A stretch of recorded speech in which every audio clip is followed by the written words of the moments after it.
পরিবার, প্রথমত পরিবার কাকে বলে আমাদের জানা একান্ত কর্তব্য। তো পরিবার কাকে বলে, পরিবার কয় প্রকার, এ নিয়ে আলোচনা করতে গেলেই দীর্ঘ সময়ের প্রয়োজন। এজন্য আমরা একবারে শর্টকাটে, মানুষ আসলে সামাজিক জীব, মানুষ সামাজিক জীব, একাই একাই মানুষ জীবন যাপন করতে পারে না, সমাজবদ্ধভাবে মানুষ বসবাস করে।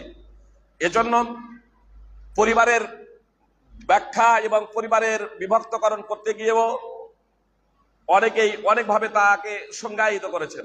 আমি খুব সাধারণভাবে আপনাদের সম্মুখে উপস্থাপন করব যে পরিবার সাধারণত তৈরি হয় স্বামী স্ত্রীর মাধ্যম দিয়ে। প্রথমত স্বামী স্ত্রী, তারপর ছেলে মেয়ে, পিতা মাতা, তারপর এটা সম্প্রসারিত হতে থাকে। এতগুলো সময় পাওয়া যাবে না, আমি শুধু আপনাদের সামনে স্বামী স্ত্রী, সন্তান সন্ততি, পিতা মাতা, এই কয়েকটাকে নিয়ে আপাতত আপনাদের সম্মুখে আলোচনা করার প্রচেষ্টা করব। আল্লাহ তাআলার কাছে তৌফিক কামনা করছি, আপনারা কথাগুলো একটু মনোযোগ দিয়ে শুনবেন।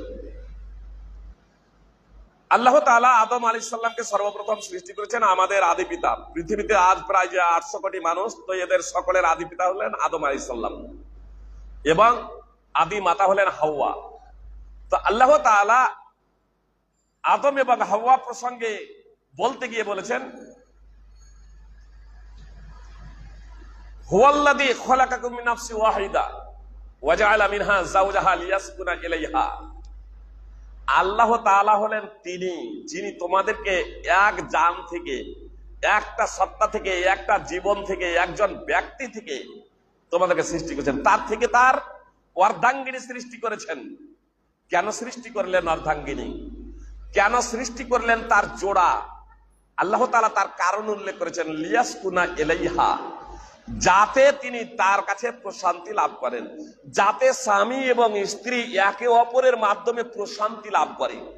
স্বামী স্ত্রীর কাছে প্রশান্তি লাভ করবে, স্ত্রী স্বামীর কাছে প্রশান্তি লাভ করবে। এজন্য আল্লাহ তাআলা একজন পুরুষ থেকে তার জোড়া সৃষ্টি করলেন, মানে প্রথম আদি পিতা থেকে তার জোড়া সৃষ্টি করলেন, যাতে তার কাছে সে প্রশান্তি লাভ করতে পারে, শান্তি পায়, তৃপ্তি পাই, আনন্দ পাই। সূরা আরাফ 7 নম্বর সূরার 189 নম্বর আয়াত। আল্লাহ তাআলা সার্বিকভাবে সমস্ত মানুষ প্রসঙ্গে এই কথাই উল্লেখ করেছেন, ওয়া মিন আয়াতি আন খালাকা লাকুম মিন আনফুসিকুম আজওয়াজান লিতাসকুনু ইলাইহা ওয়া জাআলা বাইনাকুম মাওয়াদ্দাতান ওয়া রাহমাহ।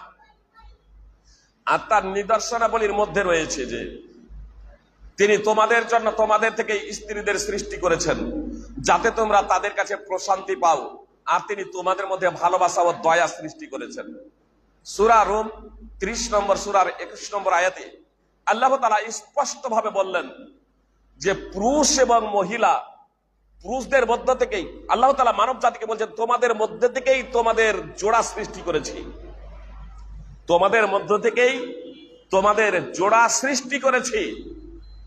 লিতাসকুনু ইলাইহা, জোড়া সৃষ্টি করার কারণ উল্লেখ করছেন, যাতে তোমরা তাদের কাছে প্রশান্তি পাও। স্বামী এবং স্ত্রী, সারা পৃথিবীতে যত মানুষ আছে, প্রকৃত সুখ এবং শান্তি আমাদের সমাজে যে বিবাহ নামক একটা রীতিনীতি আছে, তার মাধ্যমে যে অর্জন হয় ভালোবাসা এবং প্রেম প্রীতি, অন্য কোনো মাধ্যম দিয়ে এই প্রেম প্রীতি ও ভালোবাসা তৈরি হয় না। লিভ টুগেদার আছে, প্রেম এবং প্রেমিকা, কত প্রেমিকা প্রেমিককে হত্যা করছে, লিভ টুগেদার, কত অসহায় জীবন যাপন করছে, তার কল্পনা করা যায় না। আজকে অবশ্য এই আজকের দিনে বিবাহ নামক পবিত্র দাম্পত্য জীবনটাও অশান্তিতে ভরে আছে। কি বলছেন? বিবাহ নামক দাম্পত্য জীবনটা আজ অশান্তিতে ভরে আছে। অশান্তিতে কেন? আদর্শ পরিবার যদি হয় তাহলে সেই পরিবারে অশান্তি থাকতে পারে না। আসলে এই কয়েকটা বিষয় নিয়ে যদি আলোচনা করি, আর আপনারা যদি মনোযোগ দিয়ে শুনেন আর তা যদি বাস্তবায়নের প্রচেষ্টা করেন, ইনশাআল্লাহ পরিবারের সুখ এবং শান্তি পাবেন ইনশাআল্লাহ। আসুন, আল্লাহ তাআলা বললেন, আমি নারীদেরকে তোমাদের মধ্য থেকে সৃষ্টি করেছি যাতে তোমরা তাদের কাছে প্রশান্তি পাও। এর তাৎপর্য হলো পুরুষেরা স্ত্রীর কাছে প্রশান্তি পাবে, স্ত্রীরা স্বামীর কাছে প্রশান্তি পাবে, স্বামীরা স্ত্রীর কাছে প্রশান্তি পাবে, আর স্ত্রীরা স্বামীর কাছে প্রশান্তি পাবে। আমরা যে বিভিন্ন ধরনের পোশাক পরি, আপনার গরমের পোশাক আছে এক ধরনের, ঠান্ডার পোশাক আছে এক ধরনের, এমনকি যুদ্ধাস্ত্রেরও পোশাক আছে। কি বলছেন? আপনার jacket proof, bullet proof jacket. আজকাল বুলেট প্রুফ জ্যাকেট এক ধরনের পোশাক। আপনার ওই যারা সেনা, আপনার যুদ্ধের সময় যারা লড়াই করে তাদের শরীরে দেখবেন বুলেট প্রুফ জ্যাকেট, মানে ওই জ্যাকেটে যদি গুলি যদি করা হয় তাহলে গুলি আপনার ভেদ করে শরীরে গেঁথে যাবে না। তো বুলেট প্রুফ জ্যাকেট পোশাক বিভিন্ন ধরনের হয়। আল্লাহ তাআলা স্বামীকে স্ত্রীর জন্য এবং স্ত্রীকে স্বামীর জন্য পোশাক বলেছেন। আল্লাহ বলছেন, হুন্না লিবাসুন লাকুম ওয়া আনতুম লিবাসুন লাহুন। স্ত্রীরা স্বামীদের পোশাক, স্বামীরা স্ত্রীদের পোশাক। সূরা বাকারা 2 নম্বর সূরার 187 নম্বর আয়াতের অংশ বিশেষ। পোশাক দ্বারা কি হয়? এক্ষুনি আমরা অবগত হলাম যে বুলেট প্রুফ জ্যাকেট আছে, মানে শত্রুর গোলাগুলি থেকে শরীরের হেফাজত সংরক্ষণ হয়। স্বামীকে স্ত্রীকে বলা হলো স্বামীর পোশাক, আর স্বামীকে বলা হলো স্ত্রীর পোশাক। এর দ্বারা স্ত্রী নিজের লজ্জাই স্থানের হেফাজত করবে, নিজের লজ্জা স্থানের হেফাজত করবে স্বামীর দ্বারা, আর স্বামী নিজের লজ্জা স্থানের হেফাজত করবে স্ত্রীর দ্বারা। অর্থাৎ এরা পাপ পঙ্কিলতায় নিমজ্জিত হবে না, এরা হারাম কাজে নিমজ্জিত হবে না, এরা হারাম কাজ করে জাহান্নামের অধিকারী হবে না, জাহান্নাম যাওয়া থেকে এরা বেঁচে যাবে। স্ত্রী স্বামীর দ্বারা নিজের লজ্জা স্থানের হেফাজত করবে, আর স্বামী নিজের স্ত্রীর দ্বারা লজ্জা স্থানের হেফাজত করবে। এজন্য একে অপরের পোশাক। পোশাক দ্বারা কি হয়? পোশাক দ্বারা শরীরকে আবৃত করা হয়, মানে শরীরে যা কিছু ঘা ঘস আছে, যা কিছু দাগ আছে, শরীরে যা কিছু ত্রুটি আছে, এগুলোকে আপনার পোশাকে ঢেকে নেই, পোশাকে ঢেকে নেই, পোশাক দিয়ে আবৃত করা হয়। যদি কোনো অঙ্গ যদি কেটে যায় তাহলে সেখানে আপনার কি করা হয়? ব্যান্ডেজ করা হয় না? ব্যান্ডেজ করা হয়। তো পোশাক দ্বারা শরীরকে আবৃত করা হয়, পোশাক দ্বারা শরীরকে আবৃত করা হয়। মানে শরীরে যদি কোনো কিছু ক্ষত থাকে বা শরীরে যদি কোনো কিছু দাগ থাকে, দোষ থাকে, পোশাক দ্বারা আবৃত হয়ে যাওয়ার ফলে সেগুলো প্রকাশ পায় না, প্রকাশ পায় না। তো স্বামী স্ত্রীকে এক অপরের পোশাক বলা হলো, মানে স্বামীর কিছু ত্রুটি যদি থাকতে পারে, স্বামীর কিছু দোষ ত্রুটি থাকতে পারে, স্ত্রীরও কিছু দোষ ত্রুটি থাকতে পারে। এই দোষ ত্রুটিগুলোকে অন্যের কাছে বর্ণনা করে বেড়াবে এমনটি না। স্ত্রীর যদি দোষ ত্রুটি থাকে তাহলে স্বামী হলো স্ত্রীর পোশাক, মানে স্বামী সেগুলোকে গোপন করবে, কারো সামনে প্রকাশ করবে না। আর স্বামীর যদি দোষ ত্রুটি থেকে থাকে তাহলে স্ত্রী তা গোপন করবে, কারো সামনে তা প্রকাশ করবে না, কারো সামনে প্রকাশ করবে না। এমনকি পোশাক বলা হলো এক অপরের। পোশাক ময়লা হয় না? হয় না? কি বলছেন? আমরা যে পোশাকগুলো পরে আছি এই পোশাকগুলো ময়লা হয় না? তো যখন ময়লা হয় তখন আবর্জনায় ফেলে দেই না, তা পরিষ্কার পরিচ্ছন্ন করি, পরিষ্কার পরিচ্ছন্ন করি। তো স্ত্রীকে বলা হলো স্বামীর পোশাক, স্বামীকে বলা হলো স্ত্রীর পোশাক। মানে স্বামীর কিছু দোষ ত্রুটি হতে পারে, স্ত্রীরও দোষ ত্রুটি হতে পারে, একে অপরের পোশাক, যে মানে একে অপরের সংস্কার এবং সংশোধন করার প্রচেষ্টা করবে, ছুড়ে ফেলে দেবে না। সুতরাং রাসূল সাল্লাল্লাহু আলাইহি সাল্লাম বলছেন, লা ইয়াফরাক মুমিনুম মুমিনা ইন কারিহা মিনহা খুলুকা রাদিয়া মিনহা আখার। রাসূল সাল্লাল্লাহু আলাইহি সাল্লাম বলছেন, কোন ঈমানদার পুরুষ যাতে ঈমানদার নারীকে ঘৃণা না করে, বিদ্বেষ পোষণ না করে কোন ঈমানদার নারীর প্রতি। কারণ তার যদি একটি আচরণ সে অপছন্দ করে তাহলে অন্য আচরণে সে মুগ্ধ হবে, তার অন্য আচরণ সে পছন্দ করবে। সহিহ মুসলিম হাদিস নম্বর 1469। এজন্য স্ত্রী স্বামীর সংস্কার সংশোধন করবে এবং স্বামী স্ত্রীর সংস্কার এবং সংশোধন করবে। নিজের পোশাকের প্রত্যেকে আমরা হেফাজত করি না? কি বলছেন? আপন আপন পোশাকের আমরা হেফাজত করি না, যাতে এই পোশাকের দাগ না লেগে যায়, এই পোশাকটা যাতে নোংরা না হয়ে যায়। পথ দিয়ে যখন হেঁটে যাই, আপনার দেখি পানি জমে আসে, সামনে থেকে মোটরসাইকেল বা 4 চাক্কা আসে, তখন আগে থেকেই সাইড নিয়ে নি, যাতে আমার পোশাকটা নোংরা না হয়ে যায়। সুপ্রিয় ভাই এবং বোন, স্ত্রীকে স্বামীর পোশাক বলা হলো, স্বামীকে স্ত্রীর পোশাক। মা এবং বোন যারা শুনছেন তারাও কথা খুব মনোযোগ দিয়ে শুনুন। স্ত্রীকে স্বামীর পোশাক বলা হলো, স্বামীকে স্ত্রীর পোশাক, মানে একে অপরের পোশাকের হেফাজত এবং সংরক্ষণের দায়িত্ব প্রত্যেকের। অর্থাৎ স্ত্রীর হেফাজত এবং সংরক্ষণের দায়িত্ব স্বামীর, আর স্বামীর হেফাজত সংরক্ষণের দায়িত্ব হচ্ছে স্ত্রীর। সুতরাং একে অপরকে পোশাক বলা হলো। কোন পুরুষের পোশাক যদি নোংরা থাকে, তাহলে আপনাকে বুঝে নিতে হবে যে তার স্ত্রী ভালো না, তার স্ত্রী পরিষ্কার পরিচ্ছন্নতা অবলম্বনকারিণী নয়। অনুরূপ ভাবে কোন স্ত্রী যদি আপনার বিলাল্লাপনা হয়ে, পর্দায় হীনা হয়ে রাস্তাঘাটে ঘুরে বেড়ায়, তাহলে জানবেন তার স্বামী হলো কাপুরুষ। তার কারণ নিজের পোশাকের নিজে হেফাজত করে না, নিজের পোশাকের নিজের হেফাজত করে না। সুপ্রিয় ভাই এবং বোন, এক সাধারণ ভাবে আপনার যে পোশাকটা আপনি 6 মাস পরিধান করার পরে ফেলে দেবেন, সেই পোশাকে যাতে নোংরা না লাগে তার জন্য আগে থেকেই প্রস্তুতি নিচ্ছেন। সামনে পানি আসছে, তার জন্য আপনি প্রস্তুতি নিচ্ছেন, আগেই সাইড হয়ে যাচ্ছেন, যাতে আপনার মোটরসাইকেল বা 4 চাক্কায় যাতে আপনার পোশাকে কাদা ছিটিয়ে না দেয় তার জন্য। সুপ্রিয় ভাই এবং বোন, আপনার স্ত্রী হলো আপনার পোশাক, আপনার স্ত্রীর হেফাজত এবং সংরক্ষণ করতে হবে। আপনার স্ত্রী যত্রতত্র আপনার বিনা অর্ডারে ঘুরতে পারে না, বিনা অর্ডারে যেতে পারে না। সুপ্রিয় ভাই এবং বোন, মা বোনেরা যারা আছেন তারা কথা খুব মনোযোগ দিয়ে শুনুন। আপনি কথা খুব মনোযোগ দিয়ে শুনুন। যখন একজন মহিলা যখন বিবাহ বন্ধনে আবদ্ধ হয়ে যায়, তখন স্বামীর অধিকার, স্বামীর হক একজন মহিলার উপরে পিতামাতার থেকেও বেশি। পিতামাতার থেকেও স্বামীর অধিকার এবং হক বেশি।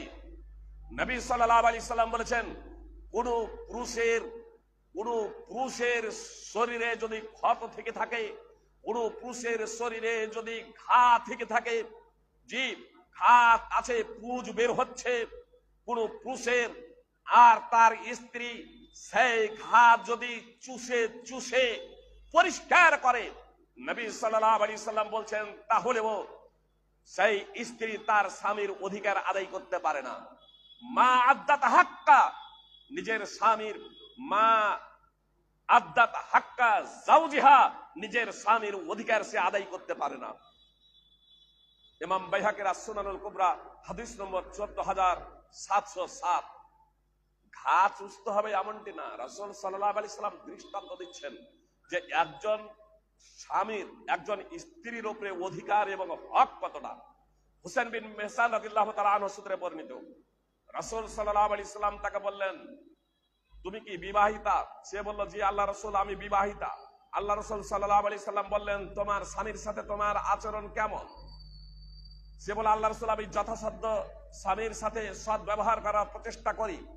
রাসূল সাল্লাল্লাহু আলাইহি সাল্লাম বললেন, তোমার স্বামীর সেবা যত্নের ব্যাপারে তুমি ভালোভাবে যত্ন নেবে। ফাইন্নাহু জান্নাতুকি ওয়া নারুক, তার কারণ তোমার স্বামী হলো তোমার জান্নাত, তোমার স্বামী হলো তোমার জাহান্নাম। মুসনাদ আহমদ হাদিস নম্বর 19003। সুপ্রিয় ভাই এবং বোন, মহিলাকে রাসূল সাল্লাল্লাহু আলাইহি সাল্লাম বলছেন, স্ত্রীদেরকে রাসূল সাল্লাল্লাহু আলাইহি সাল্লাম বলছেন যে একজন স্ত্রীর জন্য তার স্বামী হলো জান্নাত, তার স্বামী হলো জাহান্নাম। এর তাৎপর্য হলো, কোন স্ত্রী যদি জান্নাতে যদি যেতে চায়, তাহলে স্বামীর সেবা যত্নের মাধ্যম দিয়ে তাকে জান্নাতে যেতে হবে। মানে স্বামীও যদি দিনদার এবং ইমানদার হয়, স্বামীও যদি দিনদার ইমানদার হয়, স্বামীও যদি নামাজি রোজাদার হয়, তাহলে একজন মহিলাকে স্বামীর সেবা যত্নের মাধ্যম দিয়েই জান্নাতে যেতে হবে। আর স্বামী দিনদার ইমানদার রোজাদার হওয়া সত্ত্বেও সেই স্বামী যদি স্ত্রীর আচরণে অসন্তুষ্ট হয়, আর অসন্তুষ্ট থাকা অবস্থায় যদি স্ত্রী যদি মারা যায়, তাহলে সেই স্ত্রী জাহান্নামে যাবে। তার কারণে একজন দিনদার স্বামীকে সন্তুষ্ট করে মৃত্যুবরণ করতে পারে নাই। এজন্য আমার মা এবং বোনদেরকে স্বামীর সেবা যত্নের ব্যাপারে যত্নশীল হতে হবে। অনুরূপ ভাবে যারা আমরা স্বামী যারা আছি, আমাদের স্ত্রীদেরকে সন্তুষ্ট রাখার শত প্রচেষ্টা করতে হবে, যে স্ত্রী যাতে আমার প্রতি সন্তুষ্ট থাকে এবং আমার ব্যাপারে স্ত্রী যাতে সাক্ষ্য দেয় যে আমি হলাম সব থেকে ভালো। নবী সাল্লাল্লাহু আলাইহি সাল্লাম কে যখন জিজ্ঞেস করা হলো, নবী সাল্লাল্লাহু আলাইহি সাল্লাম বলছেন, তোমাদের মধ্যে শ্রেষ্ঠতম ব্যক্তি হলো সেই ব্যক্তি যে ব্যক্তি তার স্ত্রীর কাছে ভালো। আপনি আপনার বন্ধু বান্ধবের কাছে ভালো, আপনি আপনার বন্ধু বান্ধবকে চা খাওয়ান, বিরিয়ানি খাওয়ান, পোলাও খাওয়ান, খুব ভালো, জি, কিন্তু স্ত্রীকে আপনি সেইভাবে খাওয়াচ্ছেন না, স্ত্রীর দেখভাল করছেন না, স্ত্রীকে বিরিয়ানি পোলাও খাওয়াচ্ছেন না, আপনি ভালো না। আল্লাহ রাসূল সাল্লাল্লাহু আলাইহি সাল্লাম স্পষ্ট ভাবে বললেন, সেই স্বামী হলো সব থেকে ভালো যে নিজের স্ত্রীর কাছে ভালো।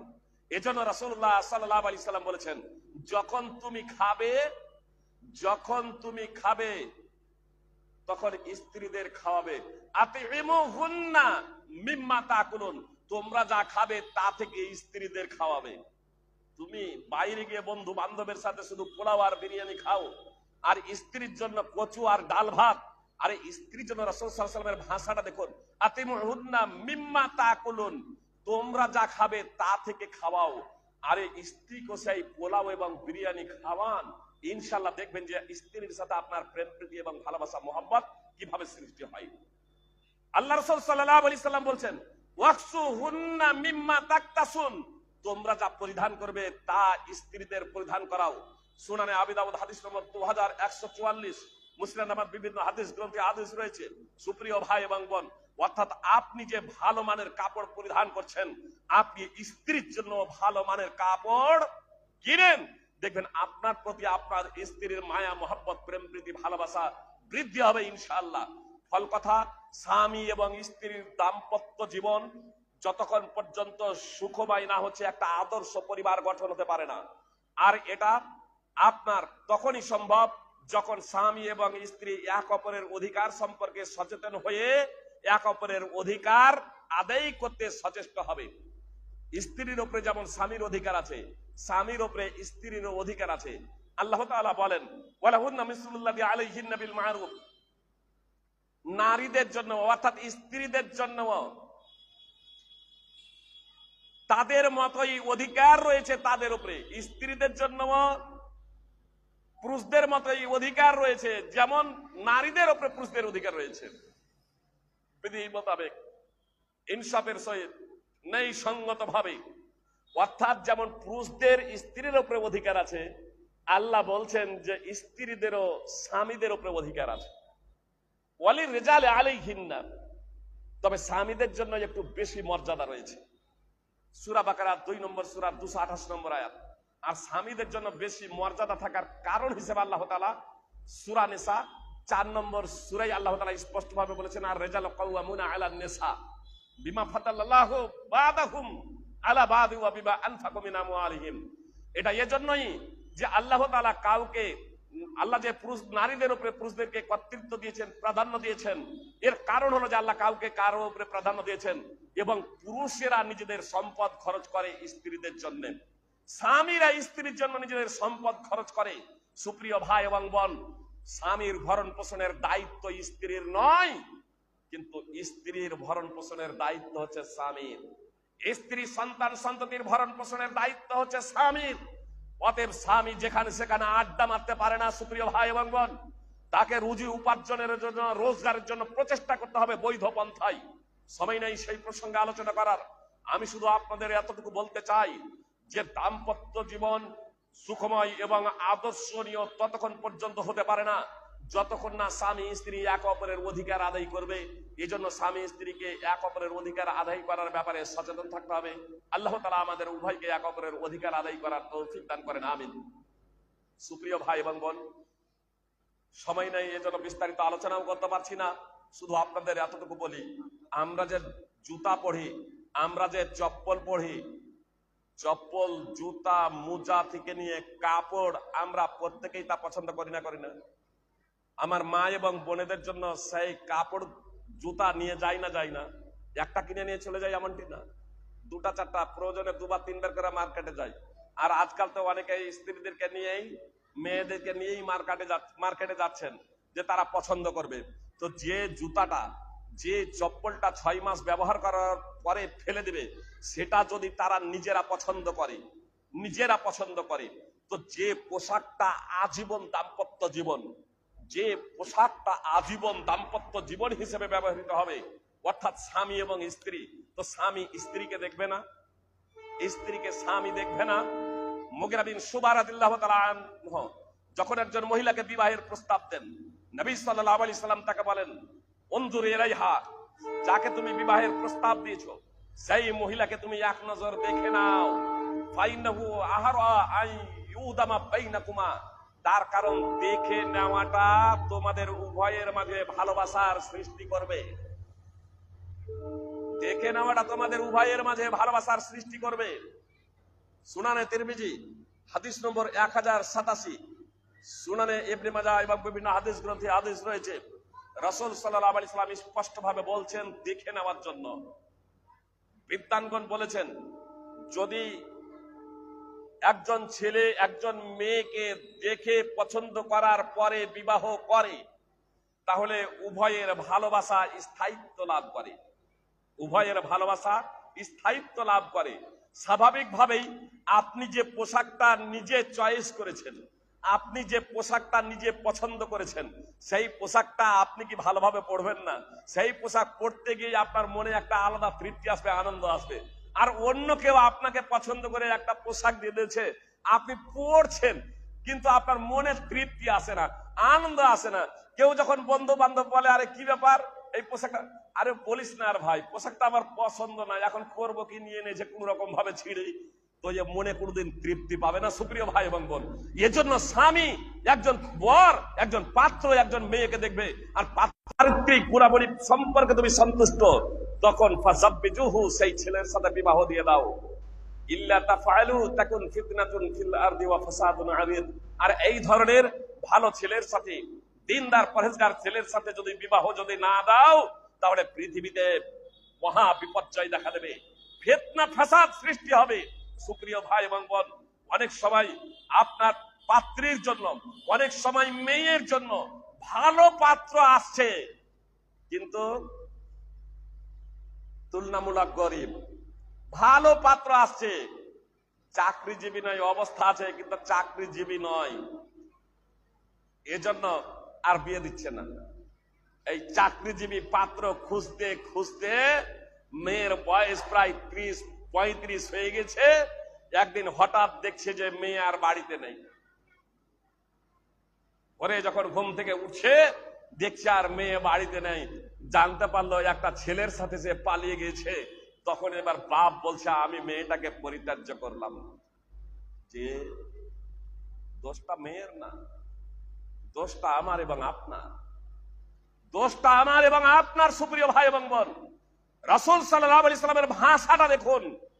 যখন দিনদার পরহেজগার চরিত্রবান যখন পাত্র যখন আসবে, তখন তোমরা বিয়ে দিয়ে দাও। আর যদি বিয়ে দিয়ে না দাও, তাহলে ফিতনা ফাসাদ সৃষ্টি হবে, মহাবিপর্যয় দেখা দেবে। হচ্ছেও তাই।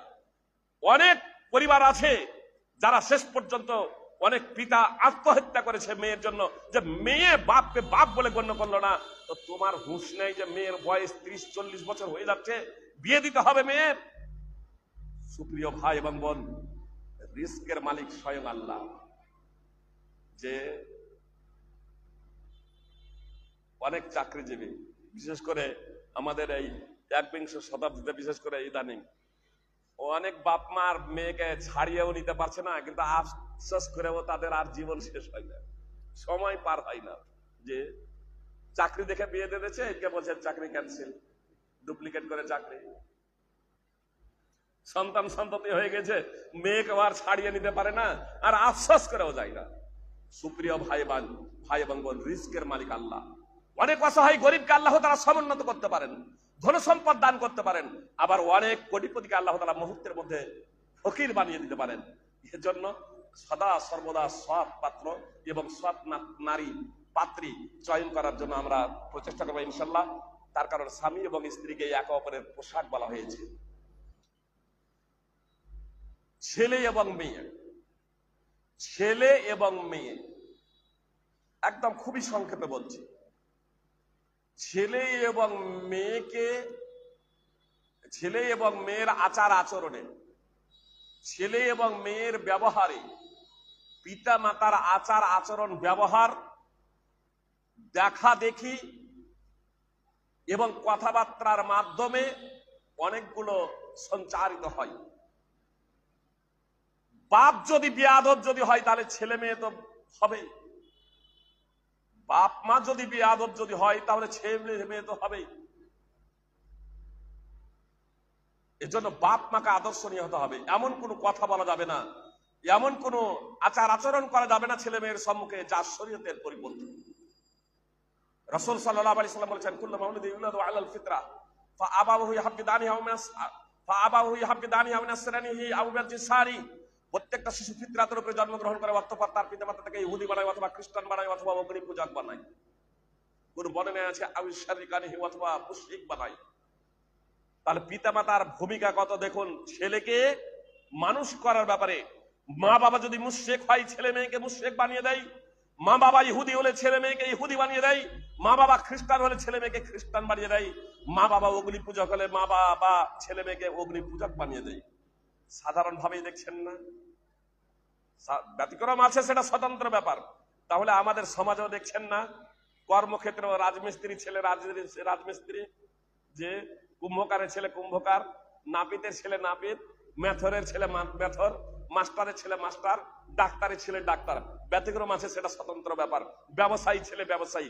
আপনারা দেখছেন না যে যা করে স্থানান্তরিত হয়। এজন্য আমাদের আচরণগুলো ছেলে এবং মেয়েকে আদর্শবান করার লক্ষ্য এবং উদ্দেশ্যে পিতা মাতাকে অগ্রণী ভূমিকা পালন করতে হবে। এজন্য রাসূলুল্লাহ সাল্লাল্লাহু আলাইহি সাল্লাম বলেছেন, যখন ছেলে মেয়ের বয়স যখন 7 বছর হবে, ছেলে মেয়ের বয়স যখন 7 বছর হবে তখন নামাজের নির্দেশ দেবে।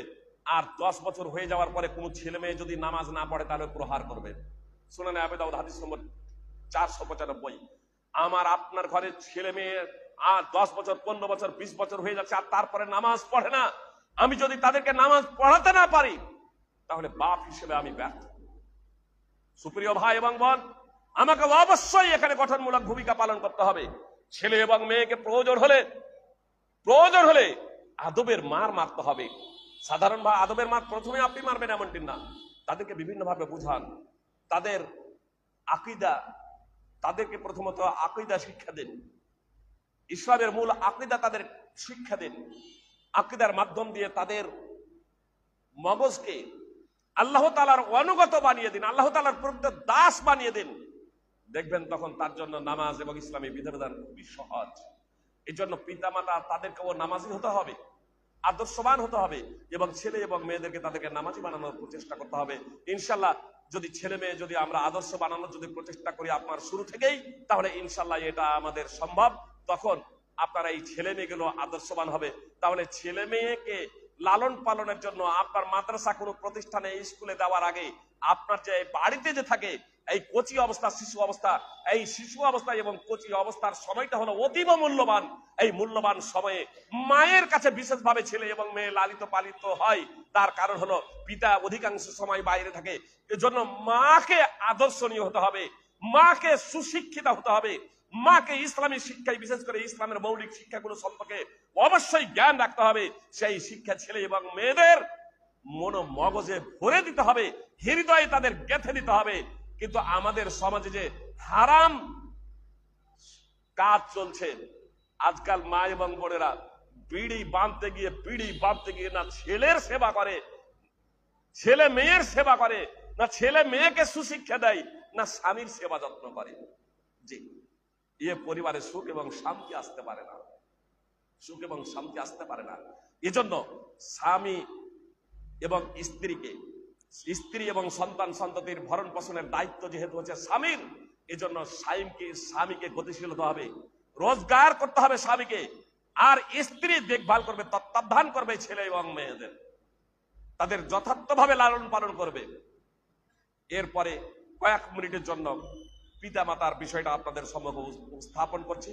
সুপ্রিয় ভাই এবং বোন, ছেলে এবং মেয়েকে লালন পালনের দায়িত্ব সুপুত্র এবং কন্যা বানানোর লক্ষ্য এবং উদ্দেশ্যে পিতা এবং মাতাকে সর্বাধিক প্রচেষ্টা করতে হবে।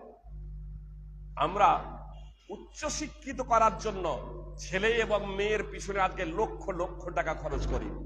আমি বলবো এই লক্ষ লক্ষ টাকা খরচ আপনার জন্য বিপদ ডেকে আনতে পারে, আখিরাতে তো অবশ্যই ডেকে আনবে যদি তাদেরকে দিনদার বানিয়ে না যান। আর পার্থিব জগতেও আপনার জন্য বিপদ ডেকে আনতে পারে যখন আপনার ওই ছেলে মেয়ের যখন বিয়ে শাদী যখন হয়ে যাবে, যখন আপনার যখন বৌমা যখন আসবে, ঘাড় ধাক্কা দিয়ে সেই ছেলেকে আপনি উচ্চ শিক্ষিত করেছেন, তাকে দিনের শিক্ষা দেননি, তাকে সুশিক্ষা দেননি, আদর্শবান শিক্ষা দেননি, সেই ছেলে আপনার ঘাড় ধাক্কা দিয়ে বের করে দেবে। আজকে দেখছেন না আরাবিয়ান কান্ট্রি গুলো বাদ দিয়ে সারা পৃথিবীতে আরাবিয়ান কান্ট্রি গুলো বাদ দিয়ে আপনার বৃদ্ধাশ্রম তৈরি হয়েছে। যে বৃদ্ধাশ্রম কেন?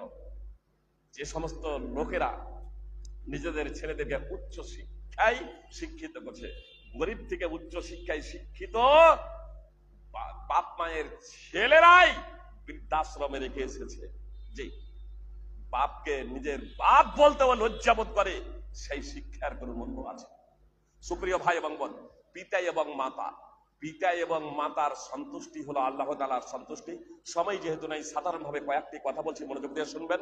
আপনারা সূরা বনী ইসরাইল 17 নম্বর সূরার 23 এবং 24 নম্বর আয়াত, এবং সূরা লোকমান 31 নম্বর সূরার 14 এবং 15 নম্বর আয়াত তাফসীর সহ দ্রষ্টব্য, বিশেষ করে তাফসীর ইবনে কাসির বা হাসানুল বায়ান বা তাফসীরে জাকারিয়া আপনারা অধ্যয়ন করবেন এই প্রসঙ্গে। তাহলে পিতা মাতার গুরুত্ব কতটুকু আছে সেটা আপনারা অনুধাবন করতে পারবেন। আবু দারদা রাদিয়াল্লাহু তাআলা আনহুর কাছে এক ব্যক্তি এসে বলছে যে, হে আবু দারদা রাদিয়াল্লাহু তাআলা আল্লাহ রাসূল সাল্লাল্লাহু আলাইহি সাল্লামের সাহাবী, যে আমার মা আমাকে অব্যাহত ধারায় চাপ দিতে থাকে যাতে আমি বিয়ে করি, তারপর আমি যখন বিয়ে করলাম তখন আমার মা এবার বলছে তুই তাকে তালাক দিয়ে দে। আবু দারদার কাছে এসেছে ফতোয়া জিজ্ঞেস করতে যে এখন আমার করণীয় কি? আমি বিয়ে করছিলাম না, মা বারবার বললো বিয়ে করার জন্য, আর যখন আমি বিয়ে করলাম তখন এবার মা এবার বলছে তালাক দিয়ে দে। তো আবু দারদা রাদিয়াল্লাহু তাআলা আনহু বলছেন যে আমি তোমাকে তালাকও দিতে বলবো না, আর আমি তোমার মায়ের কথা অমান্য করতে বলবো না। আমি তোমাকে তালাকও দিতে বলবো না আর রেখেও দিতে বলবো না, তবে আমি রাসূল সাল্লাল্লাহু আলাইহি সাল্লাম থেকে যা শুনেছি তা বলছি। রাসূল সাল্লাল্লাহু আলাইহি সাল্লাম বলেছেন, আল ওয়ালিদু আওসাতু আবওয়াবিল জান্নাহ, পিতা হলো জান্নাতের মধ্যবর্তী দরজা। সুপ্রিয় ভাই এবং বোন, এখানে মায়ের কথা সে দলিল পেশ করছেন পিতার। আসলে মায়ের দরজা, মায়ের মাহাত্ম্য এবং মর্যাদা পিতার থেকে বেশি। বুঝতে পেরেছেন? মায়ের মাহাত্ম্য এবং মর্যাদা পিতার থেকে বেশি। এজন্য পিতার পেশ করছেন যে পিতার জন্য যদি এই অবস্থা হয় তাহলে মায়ের জন্য কি করণীয়। তো আবু দারদা রাদিয়াল্লাহু তাআলা আনহু বলছেন, আমি রাসূল সাল্লাল্লাহু আলাইহি সাল্লামকে বলতে শুনেছি, পিতা হলো জান্নাতের দরজা সমূহের মধ্যে মধ্যবর্তী দরজা। এখন তুমি ইচ্ছা করলে ওই দরজার হেফাজত করো, অর্থাৎ পিতার আনুগত্য করে, পিতাকে সন্তুষ্ট রেখে এই দরজার হেফাজত করো, অর্থাৎ পিতার আনুগত্য করে, পিতার সেবা যত্ন করে তুমি জান্নাতে প্রবেশ করতে পারবে। আর ইচ্ছা করলে তুমি তা ভেঙে দিতে পারো, অর্থাৎ পিতাকে অমান্য করতে পারো, পিতাকে অসন্তুষ্ট করতে পারো, তাহলে তোমাকে জাহান্নামে যেতে হবে। সেই ব্যক্তি বাড়ি গেল, আর বাড়ি যাওয়ার পরে তার মায়ের কথা অনুযায়ী স্ত্রীকে তালাক দিয়ে দিল। আর স্ত্রীকে তালাক দিয়ে দেওয়ার পরে আবার আবু দারদার নিকটে এলো, তখন আবু দারদা রাদিয়াল্লাহু তাআলা আনহু আবার বললেন, আল ওয়ালিদু আওসাতু আবওয়াবিল জান্নাহ, আমি রাসূল সাল্লাল্লাহু আলাইহি সাল্লামকে বলতে শুনেছি পিতা হলো জান্নাতের মধ্যবর্তী দরজা। পিতা হলো জান্নাতের মধ্যবর্তী দরজা, অর্থাৎ জান্নাত যদি যেতে হয় তাহলে পিতামাতার সেবা যত্নের মাধ্যম দিয়েই যেতে হবে। একজন ব্যক্তি এসে বলছে, আল্লাহ রাসূল আমি জিহাদে যেতে চাই।